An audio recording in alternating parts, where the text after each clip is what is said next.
4장. 그런즉 육신으로 우리 조상인 아브라함이 무엇을 얻었다 하리요? 만일 아브라함이 행위로서 의롭다 하심을 받았으면 자랑할 것이 있으려니와 하나님 앞에서는 없느니라. 성경이 무엇을 말하느냐? 아브라함이 하나님을 믿음에 그것이 그에게 의로 여겨진 바 되었느니라. 일하는 자에게는 그 삭이 은혜로 여겨지지 아니하고 보수로 여겨지거니와 일을 아니할지라도 경건하지 아니한 자를 의롭다 하시는 이를 믿는 자에게는 그의 믿음을 의로 여기시나니, 일한 것이 없이 하나님께 의로 여기심을 받는 사람의 복에 대하여 다윗이 말한 바, 불법이 사함을 받고 죄가 가려짐을 받는 사람들은 복이 있고 주께서 그 죄를 인정하지 아니하실 사람은 복이 있도다 함과 같으니라. 그런즉 이 복이 할례자에게냐 혹은 무할례자에게도냐? 무릇 우리가 말하기를 아브라함에게는 그 믿음이 의로 여겨졌다 하노라. 그런즉 그것이 어떻게 여겨졌느냐? 할례시냐 무할례시냐? 할례시가 아니요 무할례시니라. 그가 할례의 표를 받은 것은 무할례시의 믿음으로 된 의를 인친 것이니, 이는 무할례자로서 믿는 모든 자의 조상이 되어 그들도 의로 여기심을 얻게 하려 하심이라. 또한 할례자의 조상이 되었나니 곧 할례 받을 자에게뿐 아니라 우리 조상 아브라함이 무할례시에 가졌던 믿음의 자취를 따르는 자에게도 그러하니라. 아브라함이나 그 후손에게 세상의 상속자가 되리라고 하신 언약은 율법으로 말미암은 것이 아니요 오직 믿음의 의로 말미암은 것이니라. 만일 율법에 속한 자들이 상속자이면 믿음은 헛것이 되고 약속은 파기되었느니라. 율법은 진노를 이루게 하나니 율법이 없는 곳에서는 범법도 없느니라. 그러므로 상속자가 되는 그것이 은혜에 속하기 위하여 믿음으로 되나니, 이는 그 약속을 그 모든 후손에게 굳게 하려 하심이라. 율법에 속한 자에게 뿐만 아니라 아브라함의 믿음에 속한 자에게도 그러하니, 아브라함은 우리 모든 사람의 조상이라. 기록된 바 내가 너를 많은 민족의 조상으로 세웠다 하심과 같으니, 그가 믿은 바 하나님은 죽은 자를 살리시며 없는 것을 있는 것으로 부르시는 이시니라. 아브라함이 바랄 수 없는 중에 바라고 믿었으니 이는 내 후손이 이 같으리라 하신 말씀대로 많은 민족의 조상이 되게 하려 하심이라. 그가 100세나 되어 자기 몸이 죽은 것 같고 사라의 태가 죽은 것 같음을 알고도 믿음이 약하여지지 아니하고, 믿음이 없어 하나님의 약속을 의심하지 않고 믿음으로 견고하여져서 하나님께 영광을 돌리며 약속하신 그것을 또한 능히 이루실 줄을 확신하셨으니, 그러므로 그것이 그에게 의로 여겨졌느니라. 그에게 의로 여겨졌다 기록된 것은 아브라함만 위한 것이 아니요 의로 여기심을 받을 우리도 위함이니, 곧 예수 우리 주를 죽은 자 가운데서 살리신 이를 믿는 자니라. 예수는 우리가 범죄한 것 때문에 내줌이 되고 또한 우리를 의롭다 하시기 위하여 살아나셨느니라. 오늘도 믿음을 가지고 이른 새벽 미명 주님께 나온 여러분 모두를 주님의 이름으로 축복하고 또 환영합니다. 이 로마서가 주는 축복이 여러분 가운데 가득 흘러 넘치게 되기를 주님의 이름으로 간절히 축원드립니다. 우리가 이 로마서를 잘 묵상하고 로마서가 우리에게 전해주는 이 복음의 정수에 관해서 우리가 잘 묵상하게 되면 우리의 믿음 생활이 달라지게 돼 있어요. 틀림없습니다.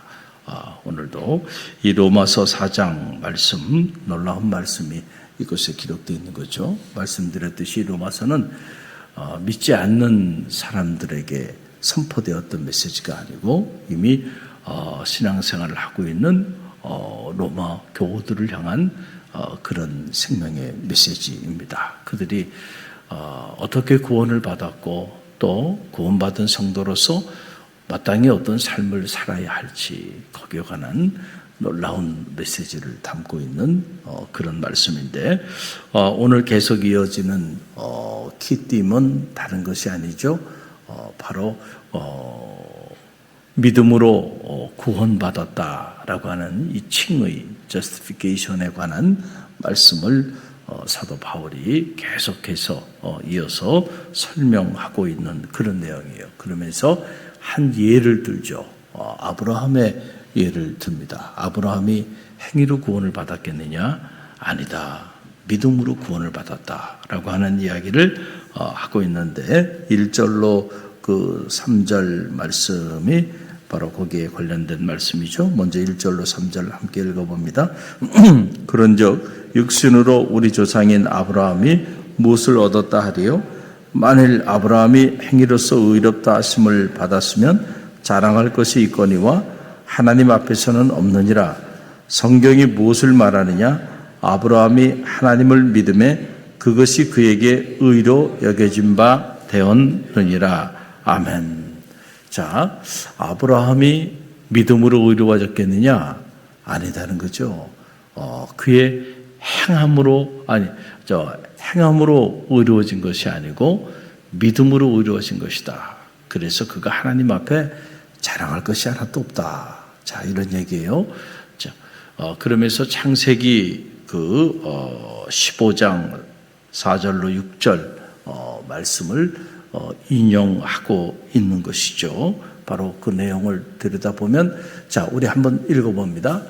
여호와의 말씀이 그에게 임하여 이르시되 그 사람이 내 상속자가 아니라 내 몸에서 날 자가 내 상속자가 되리라 하시고 그를 이끌고 밖으로 나가 이르시되 하늘을 우러러 무뼈를 셀 수 있나 보라.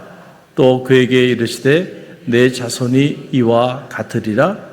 아브라함이 여호와를 믿으니 여호와께서 이를 그의 의로 여기시고. 자, 이 대목을 사도 바울이 인용을 하면서 아브라함이 행위로 구원을 받았겠느냐? 아니다는 거죠. 믿음으로 구원을 받았다라고 하는 내용을 계속해서 설명하고 있는 것을 보게 돼요. 우리가 여기서 착각을 하면 안 돼요. 지금 이 사도 바울이 이 로마서 전체를 통해서 행위가 아니고 믿음으로 구원을 받았다라고 하는 이 말의 의미를 오해하면 안 돼요. 이게 무슨 말이냐면 사람들은 어떻게 생각하냐면 이 칭의를 생각할 때 자 봐봐, 행함이 아니고 믿음으로 구원받았잖아. 이 말이 우리의 구원받은 성도의 삶을 가로치는 변명이 돼서는 안 된다는 얘기예요. 그런데 우리는 자꾸 그런 차원에서 우리가 어떻게 살든지 그건 상관없잖아. 중요한 건 믿음만 있으면 되는 거야. 자, 이런 주장을 대변하는 도구로 이 말씀이 이용되어서는 안 된다라고 하는 거예요. 잘 보세요. 자, 아브라함이 믿음으로 구원받았어요. 이건 틀린 사실이 아니에요. 그러나 아브라함의 그 믿음이 행함이 있는 믿음이에요? 행함이 없는 믿음이에요? 행함이 있는 믿음이지 않아요. 한 단계만 들어가면 여러분, 우리는 믿음으로 구원받냐 행함으로 구원받냐 이거 가지고 논쟁할 이유가 없어요. 그거 가지고 논쟁하는 사람들은 목적이 어디냐면은 자, 사는 거 우리 행함 이런 것도 다 필요 없다. 야. 믿음만 있으면 된다. 이걸 얘기하고 싶은 거거든요. 그런데 또 행함을 얘기하는 사람은 믿음이 뭐 필요하냐? 믿음이 중요한 게 아니고 우리 삶이 중요한 거다. 이 사람들은 또 믿음을 가르쳐버리고 믿음의 가치를 너무 가볍게 여긴단 말이에요. 그러니까 이쪽도 잘못된 주장이고 저쪽도 잘못된 주장이에요. 그러니까 이 칭의를 가지고 이렇게 오랜 동안 논쟁을 지금도 논쟁을 하고 있는데 이런 논쟁 자체가 무의미하다. 왜냐하면 너도 틀렸고 너도 틀렸다는 거예요. 성경을 보면. 자, 믿음도 귀하고 행함도 귀하다. 이게 말씀입니다. 할렐루야. 자, 보세요. 아브라함이 믿음으로 구원받았어요. 의롭다 여김을 받았어요. 그러나 자, 그 믿음을 가만히 우리가 반추해 보세요. 창세기 12장에 내가 너로 큰 민족을 이루게 하고 이름을 창대케 하고 복의 근원이 되게 할지니라. 비전을 주셨어요. 말씀을 주셨어요. 그리고 아브라함이 그 하나님의 말씀을 믿었어요. 그렇죠? 그리고 아브라함이 결단하고 행동했어요. 믿기만 하고 말씀대로 살지 않은 게 아니라니까요. 아브라함의 믿음은 행함이 있는 믿음입니다. 그렇죠? 그리고는 자 자기가 오랫동안 아버지 죽고 난 다음에 이주할 곳에 대한 계획들을 다 가지고 있었는데, 여러분들이 오랜 동안 이사할 계획을 다 가지고 있었는데, 그런데 어느 날 말씀이 들려왔어요. 그리고 그 말씀을 듣고 여러분 이주 계획, 모든 것이 잡혀있는 이주 계획을 다 포기하고 그리고 말씀대로 나아갑니까? 믿음이 있다고 말하면서 우리는 그렇게 살아가는 사람들이 많지 않아요. 자기 계획대로 산다니까요. 정말 하나님 말씀을 듣고 내 모든 것을 다 내려놓고 내가 한 번도 생각하지 못하고 한 번도 계획하지 못한 일을 하나님 말씀하시니 내가 그 말씀 믿고 나갑니다. 이렇게 나가야 되는 거예요. 그 믿음을 말하는 거예요. 지금 제가 여러분에게 말씀을 드리는 거예요. 아브라함의 믿음은 이런 믿음이에요. 비록 그 믿음이 연약했어요. 그래서 아브라함이 수차례 무너지고 또 무너지고 또 무너졌던 거예요. 그렇죠?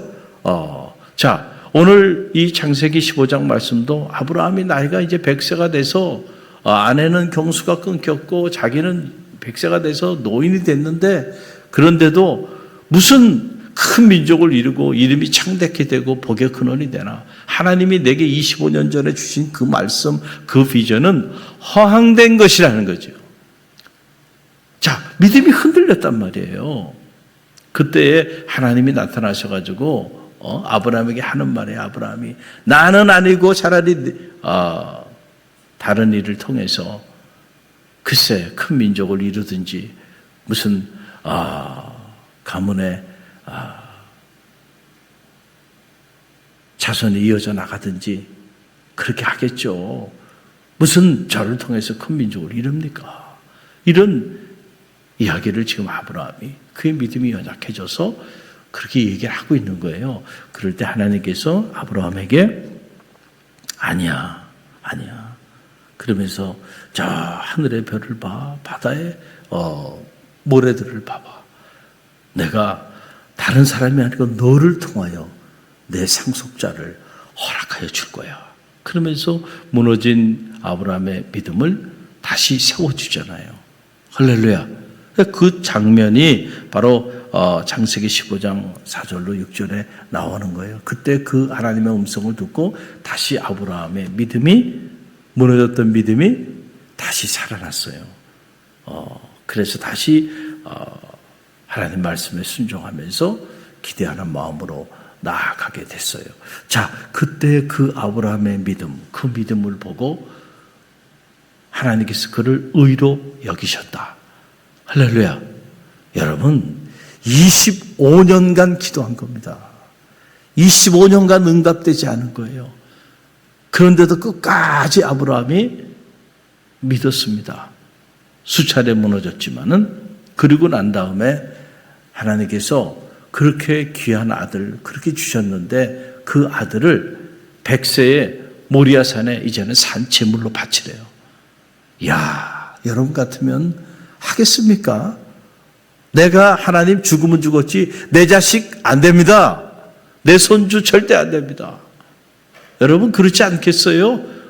여러분 아니라 그래도 그래요. 제가 보면 여러분 손주 사랑하고 자식 사랑하는 모습을 보면 하나님도 버릴 수 있어요. 그만큼 귀하다는 거예요.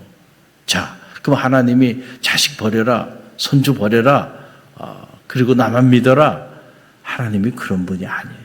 정말 여러분 자식을 사랑하고 여러분 손주를 축복하기 위해서 때로 여러분 그 귀한 자식보다 나를 더 사랑하라는 얘기고, 여러분 그 귀한 손주보다 나를 더 경배하라는 얘기죠. 할렐루야.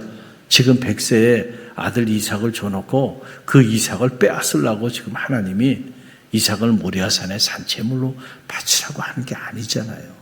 아브라함을 축복하고 이삭을 축복하고 그 가문을 축복하기 위한 거잖아요. 여러분 절대로 하나님을 오해하면 안 돼요. 그러나 쉬운 일은 아니란 말이죠. 그러나 아브라함의 믿음을 보세요.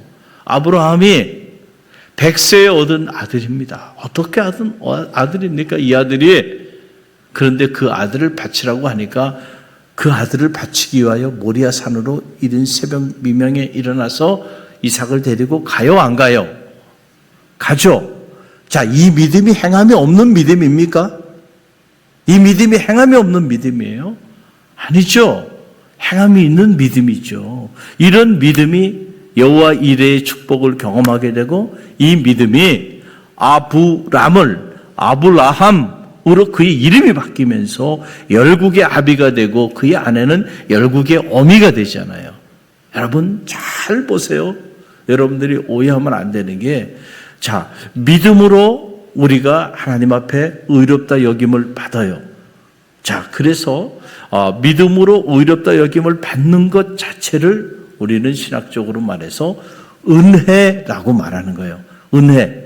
자, 은혜가 이렇게 우리 가운데 임하는데 이 은혜는 어디로부터 오는가? 우리 의로부터 오는 것은 아니다는 거죠. 하나님의 의로부터 오는 거예요. 그렇죠? 은혜를 베푸는 이는 인간이 아니고 누구예요? 하나님이죠. 근데 하나님이 그 은혜를 베푸는데 우리의 편의 입장에서 보면 무엇이 중요해요? 믿음이 중요하다는 거예요. 모든 사람에게 하나님의 베푸신 그 은혜가 작동되어지는 것은 아니에요. 어떤 사람들에게 그 은혜가 작동되냐 하면 믿음이 있는 사람들에게 은혜가 작동이 돼서 그 믿음으로 의롭다 여김을 얻게 되고 그 믿음으로 하나님의 은혜가 그의 삶의 자리를 통하여 놀랍게 임하게 된다는 거예요. 할렐루야. 그리고 이렇게 자, 믿음으로 하나님의 은혜가 그의 삶에 충만하게 된 사람들은 그의 삶이 달라진다는 거예요. 할렐루야. 구원을 행함으로 받냐? 믿음으로 받냐? 이런 논쟁하지 않는다는 거예요. 이미 그 삶이 행함이 없는 삶이 아니고 행함이 있는 삶, 그 은혜 안에 충만한 구원받은 성도의 삶이 그의 삶을 통해서 놀랍게 그런 사람들은 나타나게 돼 있다는 거예요. 그래서 그 삶을 보면 그 사람이 어떤 사람인지 알게 된다. 그 은혜가 충만하게 임한 믿음이 있는 사람인지 그렇지 않은 사람인지를 알게 된다. 그래서 그 은혜를 깨달은 사람들은, 믿음으로 그 은혜를 깨달은 사람들은 그의 삶에 무엇이 흘러넘쳐요? 감사가 흘러넘치는 거예요. 감사. 절대 긍정. 절대 감사. 절대 믿음. 할렐루야. 그래서 그 삶을 보면, 은혜가 젖어 있는지를 보면, 근데 그 은혜는 믿음을 통해서 우리 가운데 역사하게 돼요. 그래서 믿음이 없으면 은혜도 임하지 않아요. 하나님의 은혜를 충만하게 받기 위해서 우리에게 필요한 것은 뭐예요? 믿음입니다. 믿음을 잘 지켜야 돼. 그 믿음이 우리 가운데 하나님의 은혜를 임하게 하는 동력이 되고, 그렇게 하나님의 은혜가 임하게 될 때 우리 삶은 뒤집어지는 거예요. 우리 삶은 바뀌어지게 돼 있다. 그래서 지금 그 예를 들어서 설명을 하는 거예요. 저는 여러분들의 믿음이 아브라함의 믿음에까지 이르는 그런 믿음의 행함이 있는 성도들이 되시기를 간절히 바랍니다. 말로만 믿음이 있다는 게 아니고요. 아브라함의 삶을 보세요. 100세에 얻은 자기 아들 이삭까지 하나님의 말씀이면 내어 던질 수 있는 믿음. 여러분, 이런 믿음, 이게 텐타티오 루터가 말한, 여러분, 이것이 사도 바울이 오직 의인은 믿음으로 말미암아 살리라고 말했을 때 자기 삶 전체를 내어 던지면서 마지막 순교의 길을 가기까지 거침없이 죽을 줄도 모르고 복음을 전하는 삶을 살았던 사도 바울이 전했던 메시지임을 알아야 돼요. 절대로 우리가 우리의 행함이 없는 삶을 대변하기 위해서 오직 의인은 믿음으로 말미암아 살리라고 하는 이 말씀을 인정하지 않았으면 좋겠다라고 하는 그런 이야기이죠. 자, 그 다음에 나오는 얘기가 할례에 관한 논쟁이에요. 할례에 관한 논쟁. 그래서 복이 할례자, 즉 유대인에게만 임하느냐? 아니다. 무할례자 이방인에게도 임한다라고 하는 그런 얘기예요. 이미 로마서 2장 28절로 29절에서 이 할례에 관한 메시지를 선포했는데 2장 28절로 29절 이 두 절의 말씀인데요. 우리 함께 읽어봅니다. 자, 28절, 29절. 무릇 표면적 유대인이 유대인이 아니요 표면적 육신의 할례가 아니니라. 오직 이면적 유대인이 유대인이며 할례는 마음에 할지니 영에 있고 율법 조문에 있지 아니한 것이라. 그 칭찬이 사람에게서가 아니요 다만 하나님에게서로다. 아멘. 엄청난 이야기를 한 거예요. 여러분, 감리교회 창시자 존 웨슬리의 그 신학 사상을 쫙 면밀히 검토해 보면 처음부터 끝까지 웨슬리가 강조했던 거는요, 마음의 할례입니다. 마음의 할례. 내적인 성화, 외적인 성화, 마음의 할례로부터 시작된다는 거예요. 지금 사도 바울이 지금 그 얘기를 하고 있는 거예요. 표면적 유대인이 유대인이 아니다. 그렇죠? 육신의 할례자가 아니다. 자, 육신적으로 할례를 향한 사람들, 유대인들의 율법에 의하면 그 사람들은 선택받은, 구원받은 그런 택함받은 백성으로 분류를 했단 말이죠. 그런데 유대인이 아닌 이방인들은 할례를 하지 않았어. 그런데 로마 교회 안에 할례를 한 사람들과 할례를 하지 않은 사람들이 같이 모여서 신앙생활을 하게 됐어요. 자, 그렇게 되니까 할례를 받은 유대인들 입장에서는 할례를 받지 않고 예수 그리스도를 구주로 영접하고 교회 안에 들어온 사람들에 대하여 어떻게 생각했을까요? 너희는 구원받지 않은 사람들이야. 왜냐하면 너희에게는 뭐가 없어요? 할례가 없잖아. 그러니까 너희가 할례를 받든지 아니면 할례를 받지 않으면 너희는 구원받은 사람들이 아니야 라고 하는 주장을 유대인들이 했을까요? 안 했을까요? 했죠, 유대인들이. 자, 그 유대인들을 향해서 지금 하는 거예요. 할례? 표면적으로, 육신적으로 한 할례가 할례냐? 아니다는 거예요. 이면적 할례가 진짜 할례고, 이면적 할례, 다시 말하면 마음의 할례. 그것이 진짜 할례다네. 자, 그러니까 겉으로 할례라고 하는 예식 자체가 구별된 하나님의 거룩한 백성의 삶을 살아가는 상징은 될 수 있지만은 그러나 그게 본질은 아니죠. 할렐루야. 우리가 교회 안에도 많은 예식들이 있어요. 자, 오늘도 예배를 드리는데 예배가 여러분 중요하지 않아요? 너무너무 중요해요. 그러나 예배 자체가 또 본질은 아니야. 이건 무슨 말이냐 하면은, 자, 예배도 여러 종류의 예배가 있을 수 있어요. 그렇죠? 예배가 그저 형식적이고 의식적인 그런 예배로 전락할 수도 있죠. 그 예배 안에 하나님의 은혜에 대한 믿음도 없고, 하나님의 은혜에 대한 감사도 없고, 하나님의 은혜에 대한 감격도 없어. 그리고 하나님에 대한 헌신도 없어. 자, 여러분, 그런 예배는 죽은 예배예요. 그렇죠? 근데 예배를 드리는가, 예배를 드리지 않는가, 그것만 가지고 논할 게 아니라니까요. 할렐루야. 중요한 건 우리의 삶이 하나님 앞에 어떻게 해요? 우리의 마음이 중심으로 하나님을 사랑하고 하나님에 대한 믿음이 불릴듯 일어나고 그 믿음으로 말미암아 그 베푸신 은혜에 너무너무 감사하고 감격해서 어찌할 바를 알지 못하겠어요.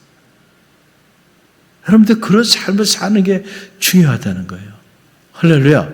그러니까 마음의 할례라고 하는 것은 그거예요. 자, 너희가 유대인으로 할례를 받았다고 자랑하는데 그 자랑하는 할례 자체가 너희를 구원에 이르게 하는 게 아니야. 너희가 진짜 할례자야? 그렇다고 하면 너희의 마음도 할례를 받았어야 돼. 너의 마음이 할례를 받았다고 한다면 어찌 이 할례를 받지 않은 이방인들에 대해 핍박하고 박해하면서 할례 받지 않았다고 말하느냐. 본질을 아는 사람에게는요, 비본질은 아무것도 아닌 것이 되는 거예요. 한순간에.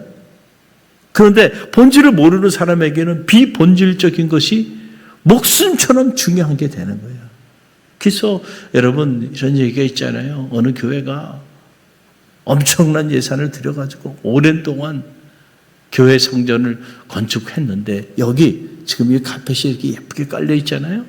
이 카펫을 깔아야 되는데 카펫 색깔을 뭘로 할까 이거 가지고 목사님하고 장로님하고 이게 싸움이 난 거예요. 목사님은 이런 색깔로 해야 된다. 장로님은 아니다. 그래가지고 교회가 둘로 갈라진 거예요. 여러분 실제로 일어난 일들이에요. 여러분 웃고 계시지만 아니 그 고생을 해가지고 말이죠. 성전을 져놓고는 그게 본질은 아니잖아. 그런데 그거 가지고 목숨 걸고 싸워. 응? 주보 색깔을 뭐라 해야 되냐. 주보의 순서 하나를 넣어야 되냐 안 넣어야 되냐. 그거 가지고 목숨 걸고 싸워요. 아예 그냥 주보 없애버려. 요즘 주보 없는 교회들 많습니다. 왜냐하면 그게 없다고 주님이 사라진 게 아니야. 하나님이 사라진 게 아니야. 본질은 아니라는 거예요. 물론 중요해요. 그런 것들이. 그러나 이게 본질은 아니에요. 비본질적인 거예요. 본질인 주님을 실제로 우리가 만나고 경험하면요. 나머지 것들은 아무것도 아닌 것이 되는 거예요. 그런데 우리가 그 본질을 모르게 되면 이게 비본질적인 것들이 너무 중요해. 너무 중요해. 그게 너무 중요해서 그것을 따라서 그렇게 평생을 살아가요. 우리 갈릴리 교회 성도들이 성숙하다고 하는 이유는 좀 비본질적인 것들에 대하여 자유로운 사람들이기 때문에 그런 거예요. 할렐루야. 우리는 이 본질이 중요하니까 할렐루야. 나머지 거는 여유를 가질 수가 있다. 할렐루야. 그렇지 않아. 내가 어느 집에 살든 그게 뭐 그렇게 중요하냐 말이야. 다 비본질적인 것들이에요. 믿음의 길을 걸어가는 성도에게 있어서는 할렐루야. 내가 실제로 주님을 만나고 주님과 실제로 영적인 교제하는 그런 실제하는 삶을 사느냐 그렇지 않느냐가 중요해. 지금 내 마음의 중심이 어디 있는가가 중요해요. 그렇지 않아요. 서로 사랑하는 사람도 중요한 거는 그 마음의 중심이 어디 있느냐가 중요하죠. 겉으로 뭐 선물도 하고 겉으로 뭐도 하고 이벤트도 하고 뭐도 하고 다 하는데 그 마음은 딴 데가 있어. 그럼 무슨 소용이 있겠어요?